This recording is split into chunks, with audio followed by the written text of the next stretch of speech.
Alcha. This is Laura O'Brien here for the Irish Pagan School, and I'm having a day, folks. I really am. I'm having a couple of days, actually. We've had quite a big kerfuffle in the Morrigan's Cave Facebook group that we run, where people are coming in with these notions, absolute notions of who and what the Morrigan is, and other people, rushing to defend these notions. And really what it's coming down to for me, it's not about whether my view of the Morrigan is correct or not, but my view is based on the literal thousands of years of information, literature, lore, cultural representation that we have of this goddess, the stories about her, the impact she has on the landscape in the communities, in our most important mythologies. The Morrigan is everywhere within Irish culture, heritage. I am an Irish historian. I have literally studied these texts.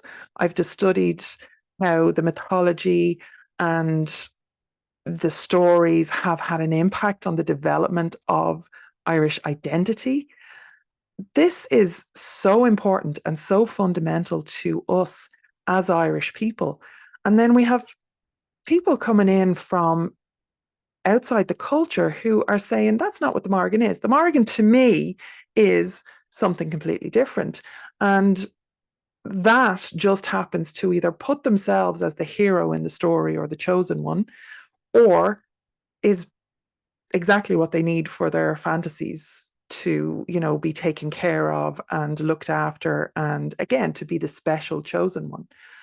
And I'm sorry, but you don't get to overwrite an entire culture just because you feel entitled to paint this name, to paint this figure around this name. And the name is all you know, but you're just imagining that you have this super special relationship. And I'm very sorry for all you other people who don't have this super special relationship with this goddess, but I do. And it's not just the Morrigan. I see it with Nadini Maha, the good people, Nadini Shi, what we call the fairies. That is very, very common, where people are saying that they specifically have this very comfortable relationship with the good neighbors, the Irish ones. I'm not even saying like from their own country or culture. No, it's the Irish She. And it is nothing to do with the, again, thousands of years of well established traditions that we have here in our living culture, our living, breathing traditions around these entities that people presume that they can just erase, overwrite, rewrite, reframe. And my opinion is just as valid as yours. Oh, it's fucking not. I'm sorry, but it's not, because it's not my opinion.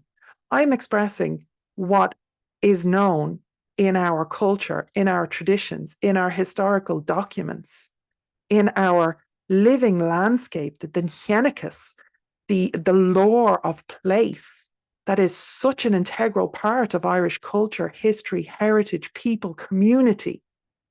You don't get to just rewrite that because it suits you or because you want to. So stop. Stop doing it.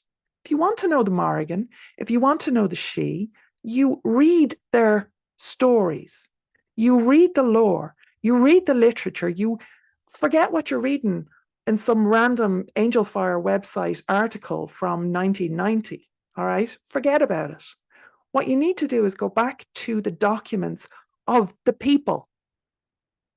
And perhaps when you get to, hopefully, come and visit the landscape, you will begin to feel the place that the Dinhenicus has in the energy and magic and mystery and power of this island. You don't get to just rewrite that. You don't get to just decide that you're right and everybody else is wrong. That's not how it works. This is our culture, our heritage, our traditions, our history. This is a very, very well-known figure, the Morrigan, or a group of entities, the Sidhe, the Irish otherworld.